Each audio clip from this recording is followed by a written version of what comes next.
My dear students, आज हम एक और इम्पॉर्टेंट थ्योरी करने जा रहे हैं जो सीटेट के साथ साथ और भी इम्पॉर्टेंट एग्जाम्स को कवर करेगी।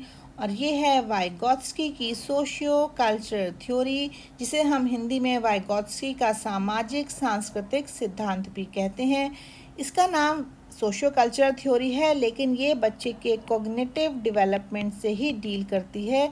तो अगर आप कॉग्निटिव डेवलपमेंट या संज्ञानात्मक विकास की बात करें तो जैसे अभी हमने पियाजे का सिद्धांत पढ़ा था, उसी तरीके से वाइगॉत्स्की का जो ये सिद्धांत है ये भी संज्ञानात्मक विकास से ही संबंधित है। तो मैं हूँ डॉक्टर ममता सरदाना और आज हम ये थ्योरी अब स्टार्ट करते हैं। देखिए, वाइगॉत्स्की के जो थ्योरी है उसके नाम से जाहिर है कि ये सोशियो कल्चरल यानी कि समाज और संस्कृति से डील कर रही है। वाइगॉत्स्की एक कंस्ट्रक्टिविस्ट थे, रचनावादी थे। तो रचनावादी का अर्थ है कि वो कहते थे कि बच्चे जो हैं वो अपने ज्ञान का निर्माण स्वयं करते हैं। लेकिन यहाँ पे एक टर्म लिखी हुई है सोशल कंस्ट्रक्टिविस्ट, जो कि एक बहुत इम्पॉर्टेंट टर्म है। सोशल कंस्ट्रक्टिविस्ट का अर्थ है कि सामाजिक संरचनावादी थे वाइगॉत्स्की, क्योंकि उन्होंने अपनी पूरी थ्योरी में 3 पक्षों को बहुत ज़्यादा इम्पोर्टेंस दी है। तो जो पहला है समाज, दूसरा है संस्कृति और तीसरा है भाषा। तो ये कैसे प्रभावित करते हैं एक दूसरे को, ये मैं आपको आगे समझाती हूँ। देखिए, अकॉर्डिंग टू वाइगॉत्स्की जो बच्चे हैं, चिल्ड्रेन आर सोशल क्रिएचर्स। जो बच्चे हैं वो क्या हैं? सामाजिक प्राणी हैं। अब सामाजिक प्राणी हैं, इसका अर्थ है कि वो समाज में रहते हैं। तो जो भी उनकी लर्निंग होती है या थिंकिंग होती है, जो उनकी समझ होती है, वो सोशल इंटरैक्शन से बढ़ती है। बच्चे क्या कर रहे हैं? समाज में रह के सोशल इंटरैक्शन कर रहे हैं, समाज में रह के अंतःक्रिया कर रहे हैं लोगों के साथ, और उनकी थिंकिंग या फिर उनकी समझ में बढ़ोतरी हो रही है। और उस बढ़ोतरी होने से उनका क्या हो रहा है? उनका कॉग्निटिव डेवलपमेंट हो रहा है, उनका संज्ञानात्मक विकास हो रहा है। ठीक है, ये समझे आप बात को कि कैसा सामाजिक प्राणी है बच्चा? सोशल इंटरैक्शन कर रहा है और थिंकिंग उसकी बढ़ रही है और उससे उसका कॉग्निटिव डेवलपमेंट हो रहा है। और इसमें एक बहुत महत्वपूर्ण चीज़ आती है, वो है भाषा, लैंग्वेज। तो इस भाषा का प्रयोग करके बच्चे अपने ज्ञान को बढ़ाते हैं। वाइगॉत्स्की कहते हैं कि जो सारा ज्ञान जो है वो ज्ञान का भंडार सालों से हमारे समाज में एकत्रित है और हमें समाज के इंटरेक्शन से बच्चे उसे आसानी से ग्रहण कर सकते हैं। इसके लिए उन्होंने एक और टर्म दी यहाँ पर, इंटरनलाइजेशन। तो इसको हिंदी में कहते हैं अंगीकृत करना या अंगीकरण। ठीक है, तो क्या है वाइगॉत्स्की के अनुसार कि जो भी समाज में ज्ञान एकत्रित है उसको बच्चे भाषा के द्वारा, जो कि एक टूल का काम करती है, अंगीकृत कर लेते हैं और अपनी समझ को विकसित करते हैं। वाइगॉत्स्की कहते हैं कि बच्चे क्या कर रहे हैं, अगर मैं आपको एक एरो के थ्रू समझाऊं तो आपको समझ में बहुत इजीली आ जाएगा। बच्चे कर रहे हैं मीनिंगफुल एक्टिविटीज़। ठीक है, वो एक्टिविटीज़ कर रहे हैं जो कि मीनिंगफुल है। उससे क्या हो रहा है? उससे उनके ज्ञान का निर्माण हो रहा है और ये लीड कर रहा है किस चीज़ की तरफ? ये लीड कर रहा है कॉग्निटिव डेवलपमेंट की तरफ। बच्चे का जो है संज्ञानात्मक विकास हो रहा है। ठीक है, ये लीड कर रहा है, meaningful activity leads to cognitive development. और यहाँ पर जो मीनिंगफुल एक्टिविटीज़ कर रहे हैं, इसमें अभी मैं आपको आगे समझाने वाली हूँ, ये किसी की हेल्प ले रहे हैं इसमें, with more knowledgeable person, with more knowledgeable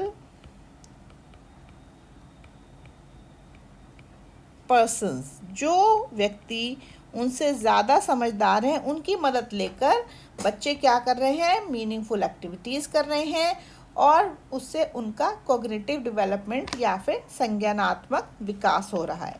तो आप ये डायग्राम समझ गए। अब हम आगे बढ़ते हैं। देखिए, पहले मैं आपको भाषा के बारे में कुछ बताना चाहूँगी कि भाषा जो है बच्चों को क्या देती है? बच्चों को एक्सेस देती है, एक पहुंच देती है, कहीं पे पहुंचने के लिए पहुंच दे रही है बच्चे को, और एक टूल की तरीके से या फिर एक उपकरण का काम भी कर रही है इस ज्ञान को प्राप्त करने के लिए।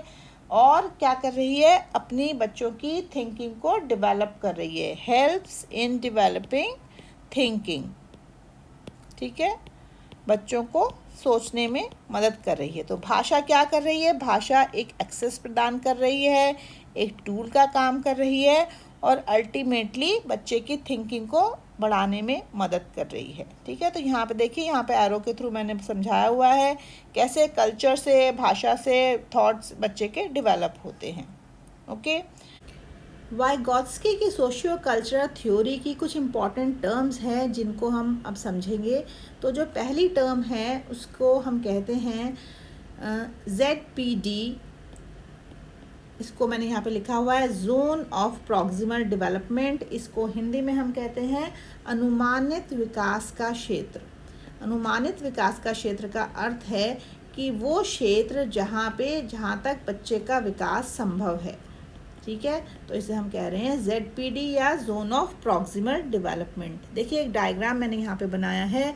तो इस डायग्राम में अगर आप देखें तो आप ये देखेंगे कि यहाँ पे जो बीच का सर्कल है वो क्या कह रहा है। अगर हम इस सर्कल को A माने तो ये कह रहा है कि आई can do this by my self. ये एक बच्चे के बारे में बोला जा रहा है कि उसकी जो जितना बच्चा अपने आप से कर पा रहा है वो उसका लेवल इतना है। ठीक है, और अगर हम इसके आगे एक और सर्कल को देखते हैं तो जो पिंक कलर का बना हुआ है, इस सर्कल में लिखा हुआ है I can do these with some help. मतलब अगर बच्चे को कुछ हेल्प प्रोवाइड कराई जाती है तो उसका जो लेवल है वो यहाँ से यहाँ तक पहुँच जाता है।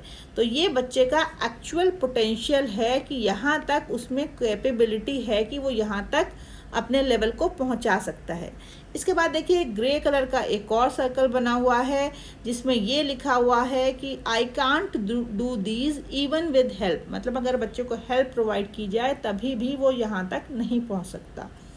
तो यहाँ के लिए जो पिंक सर्कल है इसको अगर हम B मानते हैं तो ये ZPD जो है ये B की बात हो रही है कि ये बच्चे का जो है जोन ऑफ प्रॉक्सिमल डेवलपमेंट है। बच्चा कहीं पे भी यहाँ स्टैंड कर सकता है हेल्प से, वो चाहे यहाँ पहुँचे या बिल्कुल एंड तक अपने पोटेंशियल तक पहुँच जाए, लेकिन उसे इसमें किसी की मदद की ज़रूरत है। तो यहाँ अब एक और टर्म आ जाती है जो दूसरी की टर्म की मैं बात कर रही हूँ, जिसे हम कहते हैं स्कैफोल्डिंग। अगर हम इसे हिंदी में बोलें तो इसको हिंदी में कहते हैं सहारा देना। अगर आपने कोई बिल्डिंग बनते देखी होगी तो उसमें आपने देखा होगा कि वहाँ पे एक बार ढांचा लगा हुआ होता है जिस पे चढ़ के लेबर काम कर रही होती है, बिल्डिंग को बना रही होती है, वो बिल्डिंग बनाने में लेबर की हेल्प करता है। तो सेम वे में अगर एक बच्चे को हम हेल्प प्रोवाइड करते हैं तो वो क्या है, वो स्कैफोल्डिंग होती है। देखिए, यहाँ पे एक और डायग्राम मैंने बताया है। ये जो जोन ऑफ प्रॉक्सिमल डेवलपमेंट है, ये वाला जो पिंक वाला हिस्सा, इसे जब हम मदद के रूप में बोलते हैं तब हम इसे बोल रहे हैं स्कैफोल्डिंग। ठीक है, ये बच्चे को मदद दी जा रही है। और ये मदद कौन देता है, ये मदद देता है, इसके लिए एक और टर्म आती है MKO। इसको बोलते हैं मोर नॉलेजेबल अदर्स। अगर कोई ज़्यादा समझदार बच्चे से व्यक्ति मौजूद है तो हम उसे कहेंगे कि वो MKO है, मोर नॉलेजेबल अदर है। और ये मोर नॉलेजेबल अदर कौन हो सकता है, ये बच्चे के टीचर्स हो सकते हैं जो बच्चे से ज़्यादा जानते हैं, या फिर बच्चे के पेरेंट्स हो सकते हैं, या बच्चे के भाई बहन हो सकते हैं, सिबलिंग्स हो सकते हैं, या फिर बच्चे के अपने साथी हो सकते हैं, पीयर्स हो सकते हैं जो बच्चे से ज़्यादा जानते हैं।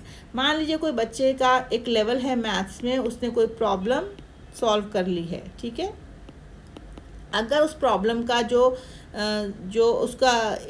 अगर उसको हाई कर दिया जाता है, उसकी डिफ़िकल्टी लेवल को हम बढ़ा देते हैं और वो उसे खुद से सॉल्व नहीं कर पा रहा, तो उसकी मदद जो भी व्यक्ति करता है उसे हम कहते हैं कि MKO इज़ हेल्पिंग। वो उसको हेल्प कर रहा है। किस रूप में हेल्प कर रहा है, वो बच्चे को कोई हिंट देगा, या बच्चे को कोई क्लू देगा, या उससे रिलेटेड कोई क्वेश्चन पूछेगा और वो बच्चा उस प्रॉब्लम को सॉल्व कर लेगा। ठीक है, वो बच्चा उस प्रॉब्लम को सॉल्व कर पाता है। अगर इंग्लिश में कोई पैसेज दिया जाता है और बच्चे को समझ नहीं आ रहा है तो अगेन वो जो हेल्प उसे मिलती है और उसको वो सॉल्व कर लेता है, तो अब हम उसे कहते हैं कि वो उसको MKO की उसने इसमें मदद ली है। ठीक है, तो ये हेल्प से बच्चा अपने पोटेंशियल तक पहुंच पाता है। अगर हम इसे परिभाषा के रूप में जाने तो क्या है, ये जो है ये एक गैप है. It is a gap between what the child can do independently and with help और guidance. जो उसका पोटेंशियल है वहाँ तक जो है बच्चा पहुँच गया है हेल्प की मदद से. ठीक है, तो हम इसे बोल रहे हैं MKO. इसमें एज का कोई बार नहीं है. अगर बच्चा से छोटी उम्र का भी कोई व्यक्ति है लेकिन वो बच्चे की हेल्प कर पा रहा है, उसे उस सब्जेक्ट के बारे में ज़्यादा जानकारी है, तो वो MKO ही कहलाएगा. तो ये जो सारी थ्योरी है इसका मैं आपको, जो अब मेरी नेक्स्ट क्लास होगी इसमें हम क्लासरूम प्रैक्टिसेस के बारे में समझेंगे कि ये थ्योरी कितनी ज़्यादा एप्लीकेबल है एक्चुअल क्लासरूम में. ठीक है, तो ये हम एक्चुअल क्लासरूम में मैं आपको इसके तरीके बताऊंगी, तो आप ये ज़रूर मेरी क्लास को फॉलो करिएगा. और आई होप आपको ये क्लियर हो गई होगी वाइगॉत्स्की की थ्योरी. और आप मेरे, अगर आपको ये पसंद आई है तो आप ज़रूर मेरे चैनल को सब्सक्राइब करिए और इसे लाइक एंड शेयर भी करिए, तो आपको और कंटिन्यूटी बनाए रखिए मेरे साथ, समझिए सभी चीज़ों को. आपको बहुत मज़ा आएगा इन चीज़ों को समझने में. आप नेक्स्ट क्लास में विद एग्जांपल्स में आपको बताऊंगी. So stay tuned with me. Thank you so much. Bye bye.